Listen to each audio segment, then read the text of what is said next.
Welcome to the Clandestine Radio Podcast, Season 2.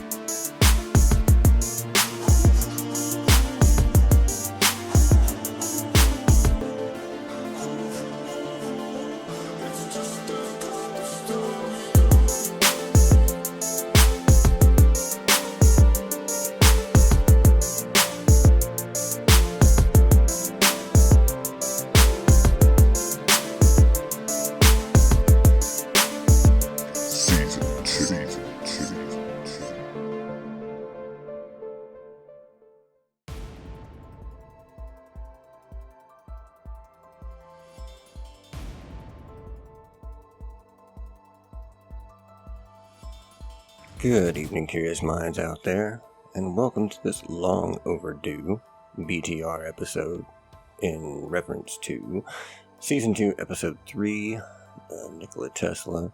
Yeah, so I guess I should go ahead and start this off by addressing how, when I set out to make this episode, it didn't really pertain to much of his life at all. It kind of all sparked because last year I had gotten my hands on all of the FBI files pertaining to Nikola Tesla, which I'd kind of glanced over before, but didn't really know if there was going to be enough usable stuff there to do an episode. When I started digging back through that, though, I noticed a few things and some irregularities, if you will, and I thought that I was really onto a great story in reference to the death ray and his actual death. Well, fast forward a little bit. So I go to record the episode for this season, and I'm doing the writing for it. And I get a little ways in. I looked over the FBI files, and there's a lot of them. I will link the full link to those if you want to go through it all on the Facebook page for a post about this episode. It'll be down in the comments. But you'll see it's, about 1,000 pages worth of very small print, old scan-ins from FBI documents. So there's a lot of reading to do. Some of it is very tedious. Some of it is kind of difficult to even see. So it was a journey. I went through it, kind of quick, trying to get a little bit of an idea of what all was there and if I could use it for the episode.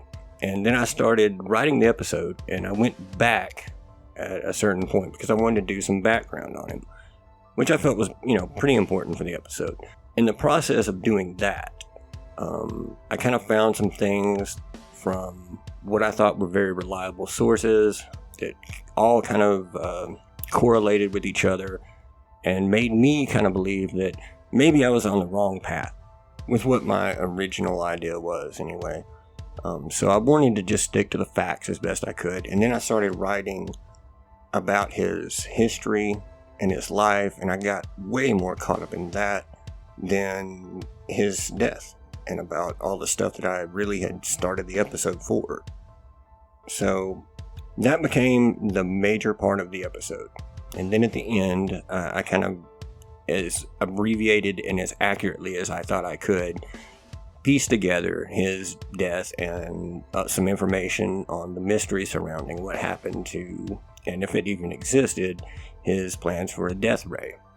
Well, after doing the episode, and I've got some good feedback on the episode. I hope you guys enjoyed it, but I was kind of disappointed that that's how the episode ended up, because it truly wasn't the episode that I set out to make. But after I went back through the files, because I wanted to dig through them a little bit better for this BTR and kind of try and bring you some of the original ideas that I had and just, I guess, basically kind of try and debunk some of the stuff that I was thinking to start with and show you why I ended up going back and doing the episode the way that I did. In doing so, though, I ended up discovering a whole lot of things that kind of pushed me more towards believing that I was actually on the right path to begin with. I'm going to try and share some of that here with you today, here in just a minute. I've got a couple of news stories that I want to definitely make sure we get in tonight. I also kind of wanted to say up here on the top that that's not an uncommon thing. for me to have an idea for an episode and to go to start writing it and start really digging into the research, and then I guess debunking my original theories or not finding the evidence that I needed or thought was there to be able to present the information to you accurately and confidently. And so there's been a lot of episode ideas that I've had, and I've gone to start writing them, and then I debunk it. I probably debunked more episodes than I've actually brought to you, if I'm completely honest. Because I don't want to just speculate and bring you inaccurate information based on things that I can't prove to you. It's very important to me that this show is very centered with the truth, and as accurately as I can portray that and communicate it to you. So a lot of research goes into all of this from multiple sources, and if those conflict with what my idea was, I don't let my idea about the narrative dictate where the episodes go. I let the research do that, and I hope that that comes through in the final product.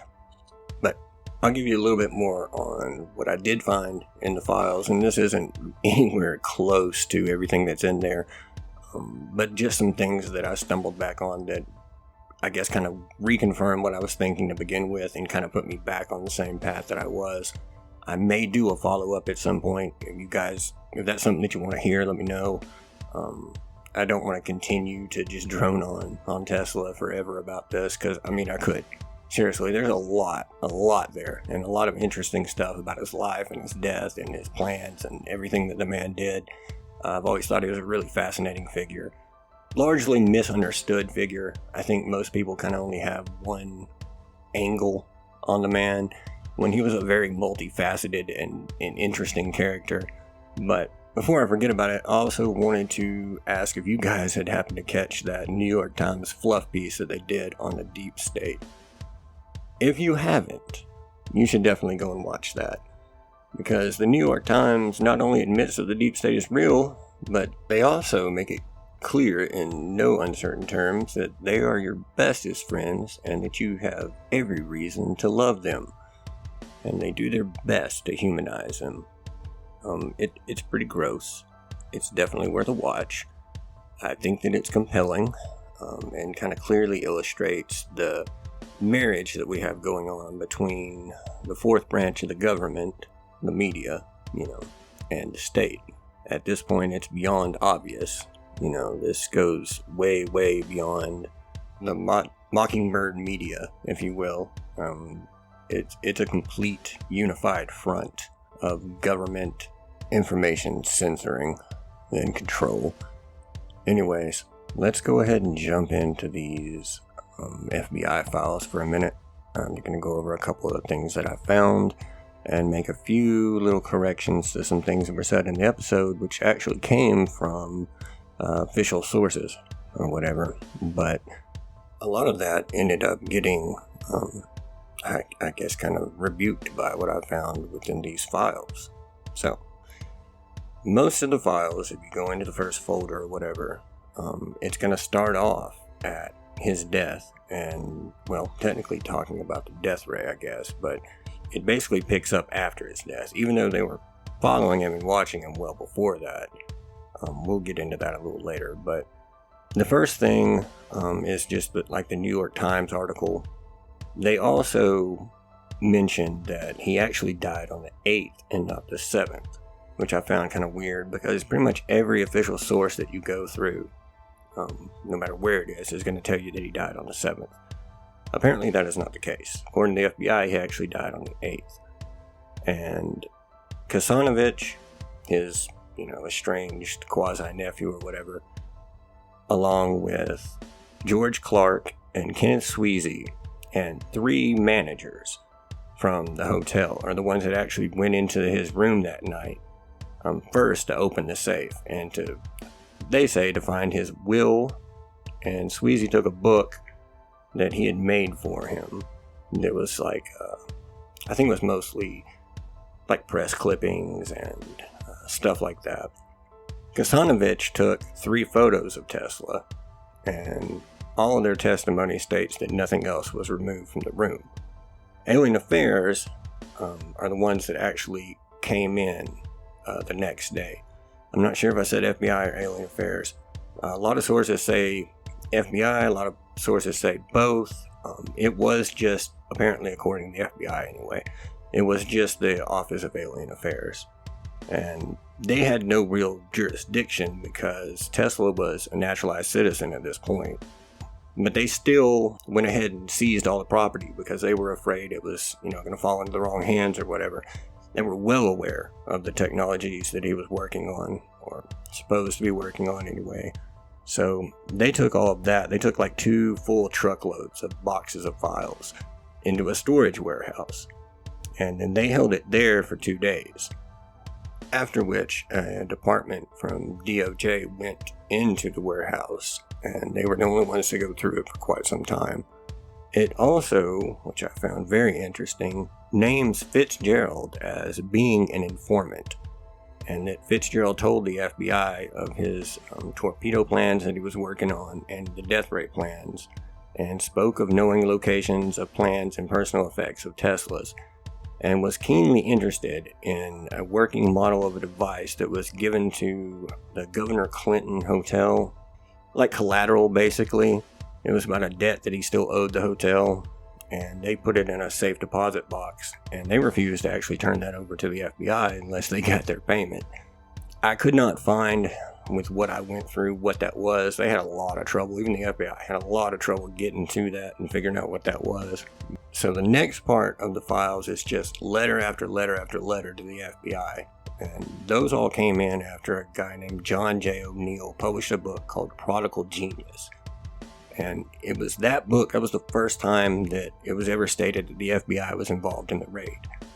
And they answered every single one of those letters with just a photocopy of a reply from Hoover that was pointing them towards the Alien Affairs office as to who to talk to, and saying that the FBI wasn't involved in it, so that they wouldn't have any information on that. Hill Air Force Base allegedly was working on Tesla's inventions. Clarence Kelly seems to be the one where it changes from like outright denials by Hoover to not knowing and asking for a next of kin authorization in order to release any of the information that they have. But then after several letters, he ends up flipping back to the Hoover excuse, pretty much nearly verbatim. And that guy, Clarence Kelly, he was like an FBI director, kind of a big wig. He kind of took over in a lot of ways after Hoover, but Alan McLaren, who was a lieutenant colonel of the U.S. Air Force, wrote the FBI asking for Tesla's files. He volunteered some researchers to actually come and help them look, and he was in charge of the strategic and space systems, and this was back in 1981. He is even referred to the Alien Affairs and also Navy Scientific Research and Development, and saying that they examined them at the warehouse and that they didn't find anything of importance. That was the first reply to this McLaren guy. And then this is where things start to actually get interesting, because I believe he writes back actually and says that it's a matter of national security over Russia and particle beam weapons there, and that they needed those files to, I guess, try to create their own sort of weapons to counter that. There's a letter stating that Alien Properties sent some portions of those files to Wright-Patterson Air Force Base, where the Roswell materials were allegedly sent, if you kept up with that story much. The FBI was ordered to conduct a full search and to send any records by what appears to be, it looked like a CIA SAC, a special agent in charge from Cincinnati office. A lot of that paper was redacted, so a lot of the stuff in there is redacted, names especially, understandably, but there's a whole lot of stuff that it's really difficult to read and redacted in there, so good luck with all that. But all of a sudden, the FBI has some records. They're not Tesla's files, but they're files on Tesla.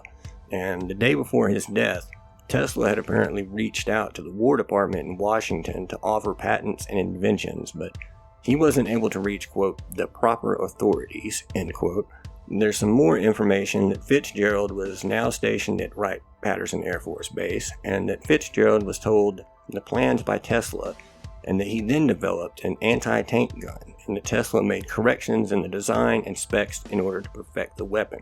Abe Spanel, who was the president of International Latex Corporation, another very interesting character in all of this, he spoke with the FBI about wanting to get Tesla's files into the hands of the government for use in the military and to keep it out of enemy hands. He stated that Fitzgerald, specifically named as Boyce Fitzgerald, mind you, who worked at the New Yorker Hotel, and he referred to him as Tesla's secretary. Another informant mentioned Spanel as being a motivator for Russia's attempts to get Tesla's files in order to extract anything of possible military value. This was alleged to be, though the name was redacted, coming from a boyhood chum of Fitzgerald's, stating that he, Fitzgerald, had spent endless hours with Tesla and that Fitzgerald was a, quote, brilliant 29-year-old scientist currently an Army private stationed at Wright-Patterson and at an experimental ordnance station engaged in highly secretive experimental projects, and despite his low rank was actually the director of the project, and that they were currently at work on the death ray. It also mentions Spanel as publishing pro-Russian, pro-communist propaganda in ads that he had placed in various newspapers. Alleges that Spanel is a financial supporter of the Communist Party in America, and that Spanel is from Russia, but is now a U.S. citizen. Says he has tremendous political influence in D.C., close to Henry Wallace, who was, I believe, then the vice president at that point. Big politician. John G. Trump's evaluation letter is in there next, and while dismissive on the surface, goes on to list several exhibits which were never published. Only the letter is what you always see. It's just the one, I don't know. It's in certain shows, and usually if it comes up about him looking over the files, it's the one where he says there was nothing new of, potential value found in it or whatever. But then he goes on to name a bunch of other stuff that he did find, which is like, an itemized thing. And one of those does include the loose means to achieving the death ray. And the files go on, and there's several standouts and interesting bits of information, but it's honestly more than I could ever hope to cover in a single episode. But like I said, I'm going to post links to the entire FOIA page request so that you can just go over everything yourself and see what you find. I'd be very interested if you find something beyond what I've talked about. I know there is other stuff, but I'd like to see what you guys come up with. So if you do click on that and you do check it out, please leave a comment on the Facebook page or on the Q&A here or something like that, because I really would love to hear what you guys think about it. A lot of interesting stuff in the FBI files. It is a lot to go through. I'm not going to lie. There's a lot of pages, and a lot of it is very redundant stuff. It's almost like they try to lull you into a sense of not caring about it before any of the good bits. So you really just kind of have to be meticulous and work your way through it.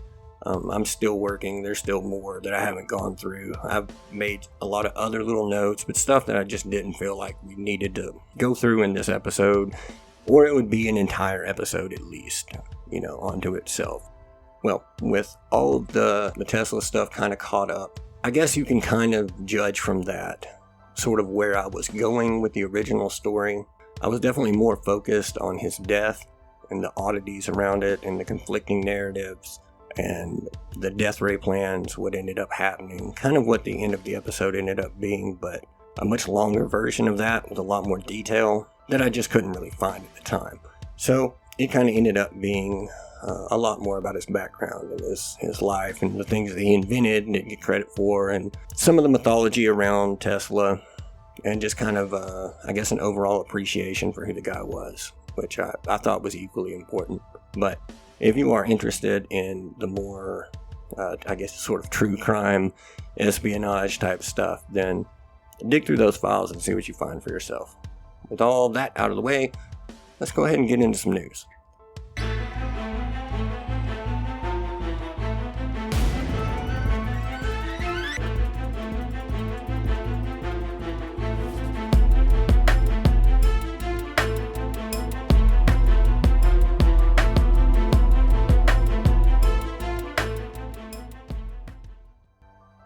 So to lead off this evening, the first little story, I've got two kind of smaller stories for you, and then one that I consider to be a very big story.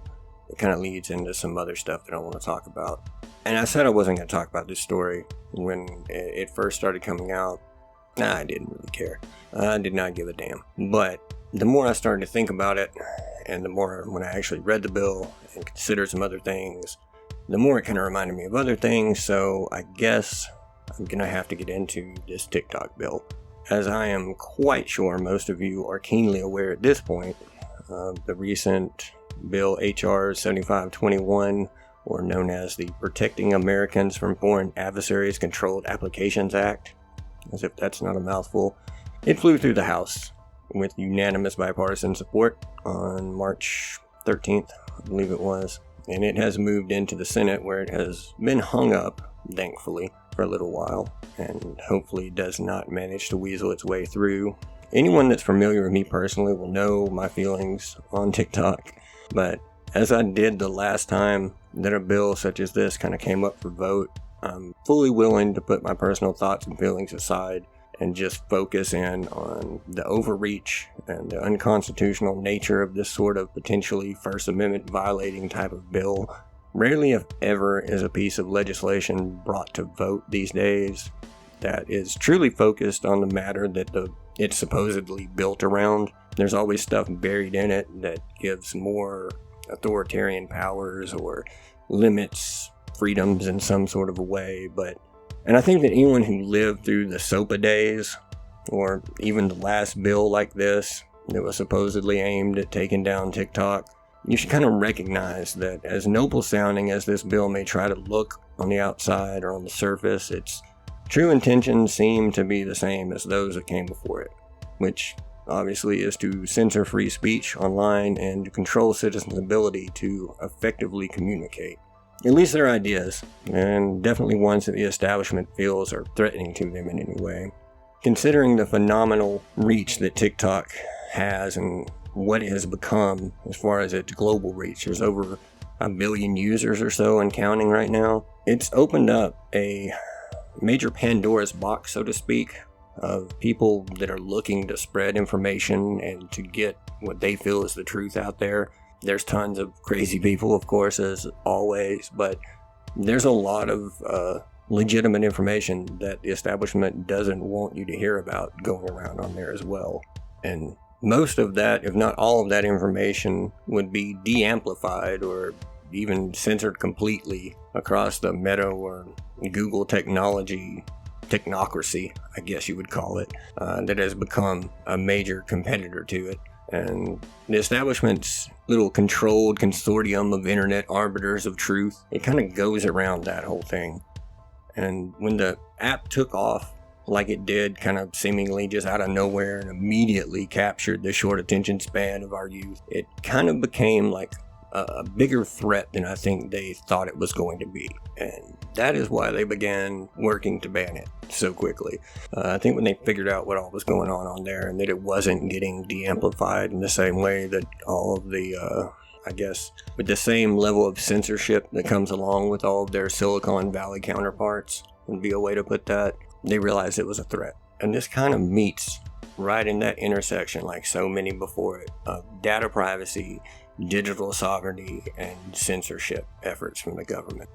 All of that intersection is kind of under the overpass of national security, if you will. While a big to-do has been made over protecting users in order to justify legislation like this, I feel like if you listen to the show, you are probably keenly aware that protecting you isn't the intent nor the purpose of our government. What this bill is much more about in reality is establishing a method for crushing apps that aren't a part of the backroom handshake deals, if you will, to silence dissent and voices unfriendly to the current narrative. Regardless of your thoughts about the app itself, the real concern should be what's next. If they're able to force the sale of a private company, and remember, this is one that's already complied and jumped through all the proverbial hoops in the past in order to cooperate with the U.S. government. If that's made possible, then where will they draw the next line? It's going to be more draconian, I can guarantee that. It's most important to remember, as usual, that this isn't about protecting you. It's about control and how much more of it we are willing to submit. And I think that sometimes gets lost in these arguments. We live in a time where it seems like people are progressively more willing to submit liberty for a sense of freedom. That is a terrible trade, I can tell you that. We are heading down a dark road the more that we allow those type of trades to happen. And I'll just leave that at that and move on to our next story, which is how close are we to World War III? And that's an important question that we all ask right about now. With recent reports that France is poised to send some 2,000 soldiers to Ukraine, it would seem that the constant escalation of NATO is far from over. Putin has already warned that further escalation or threats against what he considers to be the sovereignty of Russia will result directly in World War III. Newsweek recently published a story titled, "U.S. Cities Russia Will Strike First If War Broke Out." Mind you, they are not talking about just attacking these cities. They mean nuclear strikes. If this actually occurs, then I'm not sure it would even matter so much which cities they hit first. It would still trigger like full-on nuclear war between the two countries that are easily the most equipped to execute such an exchange, and it would end very poorly for all involved, particularly us. All of this, not to mention the lives already lost or the millions in the US tax money, our money, for the record, that we've paid in, already been funneled endlessly into this pissing contest between NATO and Russia. And for what? For essentially a border dispute that's halfway around the world with little to no implications on US citizens. It does, however, affect certain elements in our government, either profiting off the conflict or looking to rebuild after, kind of like what we saw in Iraq, or conducting clandestine biological warfare production in that area. Those guys might be a little affected. We've been hoodwinked into supporting this, much like the Zionists committing genocide in Gaza, and made to feel like there would otherwise be an imminent threat to us if we are not involved, when in truth, this is what is putting us all in danger. Putin was recently quoted speaking to reporters saying, "It is clear to everyone that this will be one step closer to World War III. I think hardly anyone is interested in this." He has also spoke on multiple occasions regarding how they should be working towards brokering a peace and not trying to escalate the war. A peace deal, as I reported last season, was already on the table and tentatively agreed to before the US and NATO and Boris Johnson decided to sweep it off the table. But Putin also reiterated his stance on the peace agreement, saying, "I've been saying it over and over again, and I'll say it again. We are for peace talks, but not just because the enemy is running out of bullets." End quote. He's also stated that their willingness is to establish peace, but it rested on the condition that they are wanting to build peaceful, good neighborly relations between Russia and Ukraine for the long term, and not just simply taking a break to rearm and then go back at it in 1.5 to 2 years. However, if any Western troops enter Ukraine, he has firmly stated it will make possible a World War III scenario. Regardless of your thoughts on Putin or Russia or this conflict, let me assure you, we the people only stand to lose in this. The military-industrial complex, which seems to run our country at this point, along with the intelligence apparatus, the ones who got us in this mess to start with, really, are the only ones with a chance of coming out ahead. This is definitely one of many global situations I would advise watching very closely, because it could go very ugly very fast, especially if we continue down this path of profiteering off this and continuing to poke the bear, so to speak.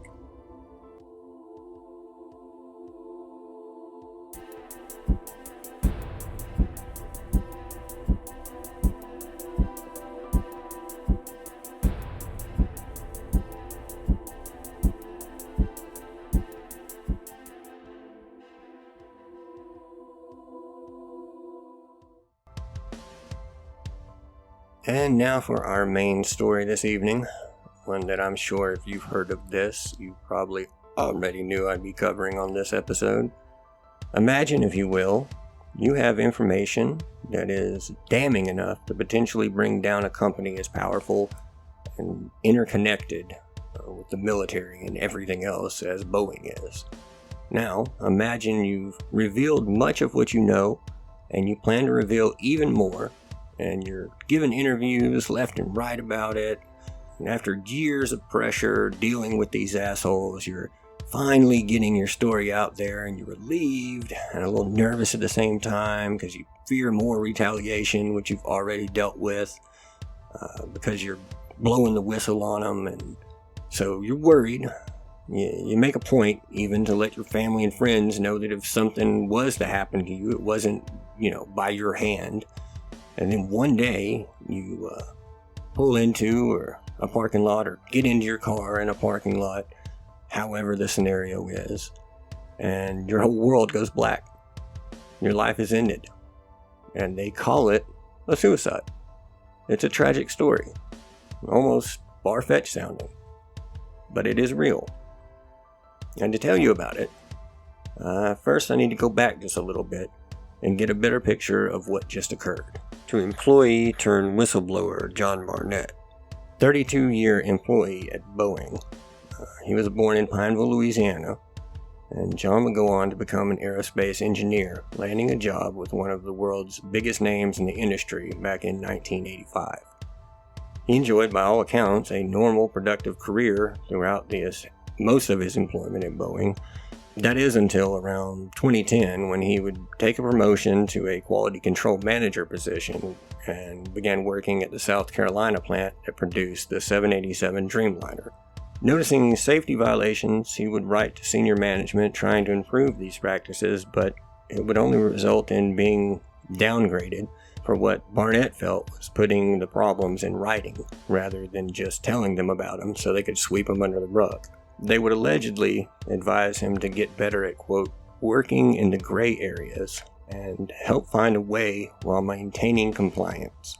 He would make multiple reports on defective parts being used, parts missing entirely, poor safety practices, failures to track defective parts and reusing them for the sake of preventing delays in production, and so on and so forth, repeatedly asking his higher-ups to take action.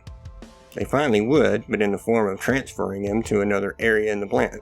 In 2017, John, aka Swampy or Mitch to his family and close friends, would retire at the behest of his doctor, who warned him the job-related stress was killing him and would lead to a heart attack if he didn't quit. After doing so, he would come forward to discuss multiple safety issues and poor practices with Boeing in the interview with the BBC. In 2019, Barnett would appear in an article with the New York Times in which he would raise additional quality concerns.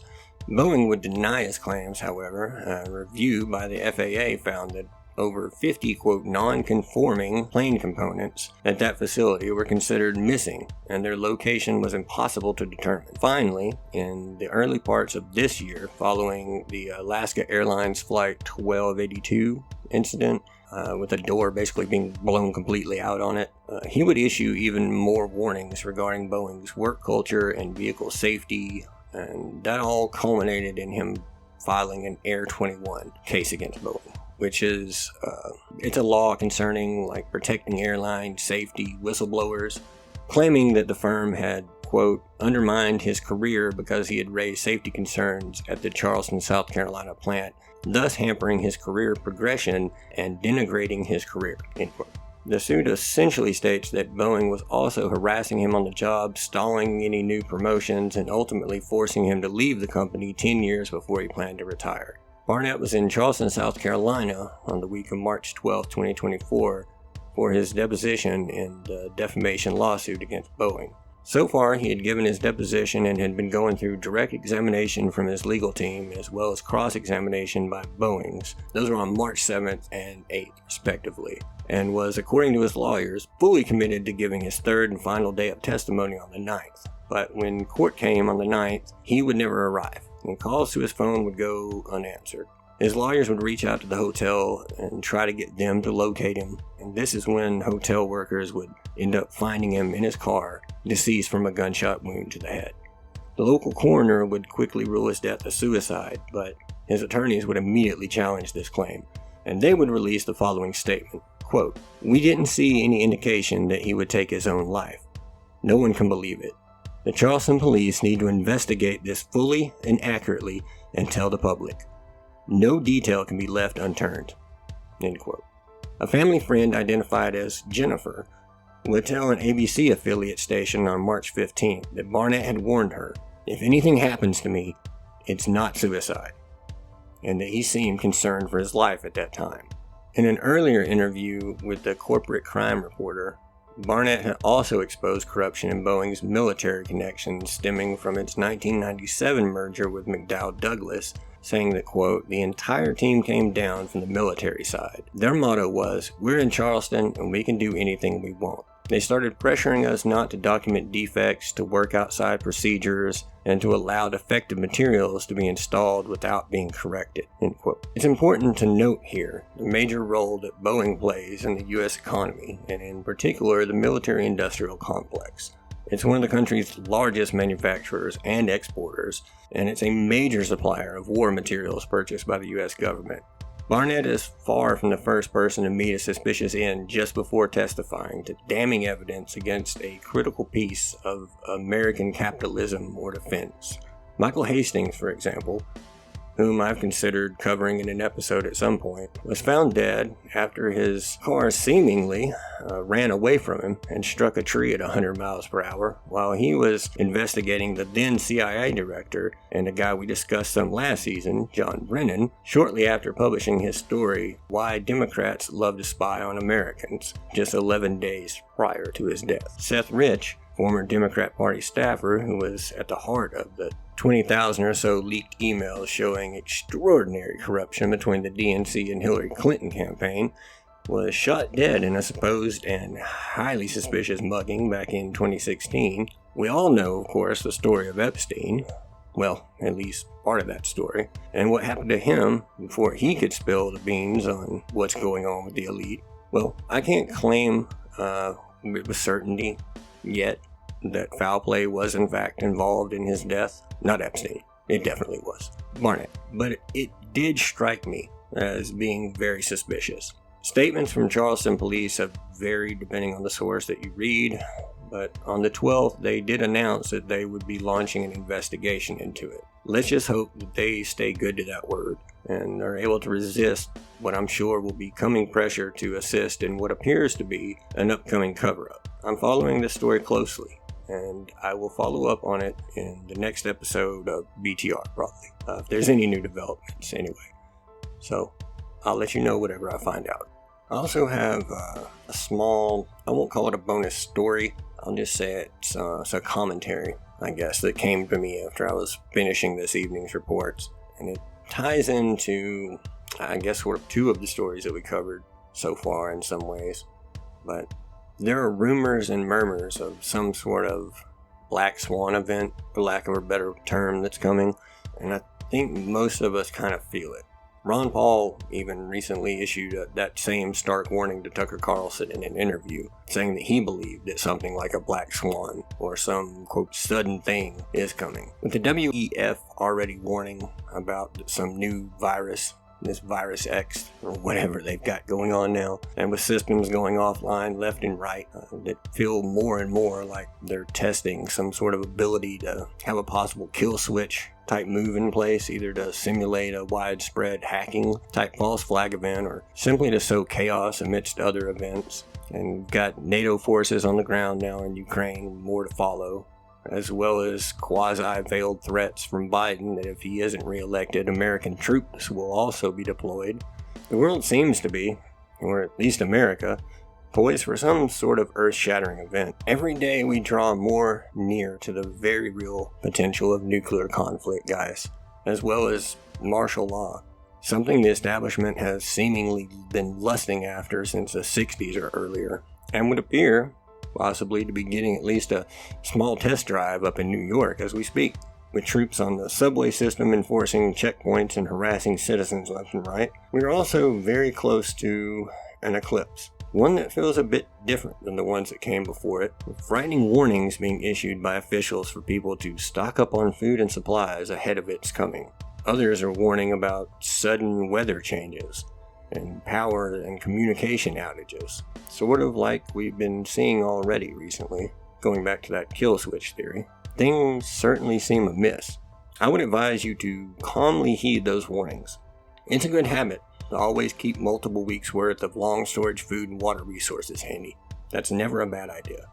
As well as, medical supplies, alternative means of communication, weapons, ammo, alternative ways to at least charge your phone, things of that nature. And to above all, be safe and not sorry. Regardless of what this year brings, you'll do well to always be prepared just in case. On that note, I will be doing an episode on survival coming pretty soon, so be sure to check that out. Have emergency plans in place. At least some escape routes by car and by foot away from the cities, especially if you're in a big city. Look out for yourself, guys, and try to look out for one another. Because in the end, ultimately, we're all we got, and unity is the way forward. Don't buy into the division that they're working so hard to sow between us all, because you never know when you're going to need that neighbor that you're arguing silly political crap over, or worrying about the gender of their kids, or whatever they've got you fighting about at this point. I can assure you, we together are a much better insurance policy for survival than relying on the government to come and save us. Yeah, I don't want to end on such a dark note, guys, but just be careful out there. And like I said, I've got an episode I'm putting together right now with a lot of good information that I think could really help you in, shoey hits the fan kind of situation. So I'll get that out to you as soon as I can. And, just be smart and pay attention. Always be vigilant. Keep them peepers peeled and always stay curious. And I'll talk to you guys again real soon on the next Clandestine Radio.